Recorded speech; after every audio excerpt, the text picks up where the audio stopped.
Buongiorno e ben ritrovati con l'informazione flash di New Sicilia. Vediamo insieme i titoli più rilevanti della mattina. 2 arresti e 13 indagati per gli scontri del corteo no DDL sicurezza del 17 maggio scorso, partito da Piazza Santa Maria di Gesù a Catania. In carcere un 33enne del posto e un 22enne di Brindisi. Effettuate ampie perquisizioni domiciliari in 5 province nei confronti di altri 13 indagati. Circa 200 i manifestanti, alcuni con tute scure e cappucci, che vicino al carcere Piazza Lanza hanno dato inizio a un attacco contro le forze dell'ordine. E un'altra operazione denominata Parco Giochi è stata condotta stamani dai carabinieri della compagnia di Giarre. 10 soggetti arrestati tra Mister Bianco, San Giorgio Librino e 2 ampi a Ravenna. Le accuse sono di traffico di droga e ampia detenzione e porto illegale di armi e munizioni.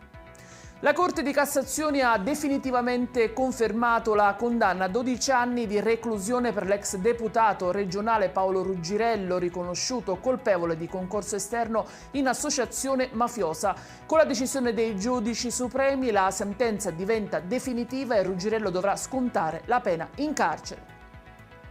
Dramma nella notte a Barrafranca, ad Enna, dove un uomo di 76 anni si sarebbe sparato accidentalmente a una gamba mentre puliva un fucile. Il proiettile gli ha frantumato la tibia, è stato operato al Sant'Elia di Caltanissetta, dove si trova attualmente ricoverato.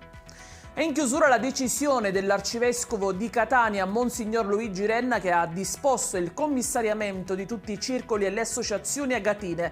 A guidare questa fase transitoria è stato nominato Monsignor Barbaro Scionti, parroco della cattedrale, designato come coordinatore unico. Per il segretario provinciale della CISAL Catania Giovanni Lo Schiavo si tratta di una decisione necessaria e di una scelta coraggiosa per un nuovo inizio.